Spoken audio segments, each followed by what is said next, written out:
Hormuz প্রণালীতে বাণিজ্যিক জাহাজ চলাচল নিরাপদ রাখতে আন্তর্জাতিক নৌজোট গঠনের উদ্যোগ নিয়েছে যুক্তরাষ্ট্র। কয়েক মাস ধরে এ উদ্যোগে কাজ করলেও এখনও তেমন অগ্রগতি হয়নি।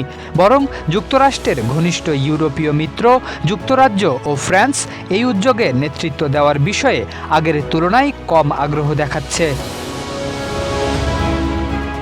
হরমুজ প্রণালীতে নৌবাহিনীর নিরাপত্তা বেষ্টনী গড়ে তুলে বাণিজ্যিক জাহাজ চলাচল নির্বিঘ্ন রাখাই এই নৌজোটের মূল লক্ষ্য।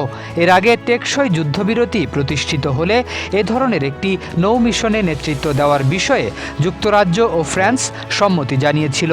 কিন্তু প্রণালীকে ঘিরে অচল অবস্থা অব্যাহত থাকায় এর প্রভাব বৈশ্বিক অর্থনীতিতে বাড়তে থাকলেও প্রস্তাবিত নৌজোট গঠনের কার্যক্রম এখনও কার্যত থমকে আছে।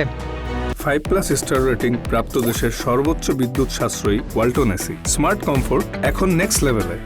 বিশ্লেষকদের মতে নৌজোট গঠনে এই অচল অবস্থা ইউরোপীয় দেশগুলোর গভীর সতর্কবার্তারই প্রতিফলন। তাদের আশঙ্কা অনিশ্চিত ও দ্রুত নিয়ন্ত্রণের বাইরে চলে যেতে পারে এমন কোনো সংঘাতে সামরিকভাবে জড়িয়ে পড়া ইউরোপের জন্য বড় ঝুঁকি তৈরি করতে পারে, বিশেষ করে যে সংঘাত তারা নিজেরা শুরু করেনি এবং যার প্রতি তাদের সরাসরি সমর্থন নেই, সেখানে সামরিকভাবে সম্পৃক্ত হতে চাইছে না ইউরোপীয় সরকারগুলো। এছাড়া উপসাগরীয় দেশগুলোর পক্ষ থেকেও এই একই ধরনের সামরিক উদ্যোগের সুস্পষ্ট সমর্থন না থাকায় ইউরোপের অনাগ্রহ আরও বাড়ছে বলে মনে করছেন বিশ্লেষকেরা।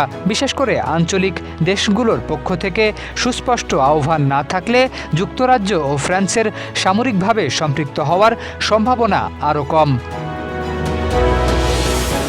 হরমুজ প্রণালী বিশ্বের অন্যতম গুরুত্বপূর্ণ বাণিজ্যিক জলপথ। বিশ্বের বিপুল পরিমাণ জ্বালানি এই পথ দিয়ে পরিবাহিত হয়। ফলে এ অঞ্চলে দীর্ঘস্থায়ী অস্থিরতা তৈরি হলে আন্তর্জাতিক জ্বালানি বাজার থেকে শুরু করে বৈশ্বিক অর্থনীতিতেও বড় ধরনের প্রভাব পড়তে পারে।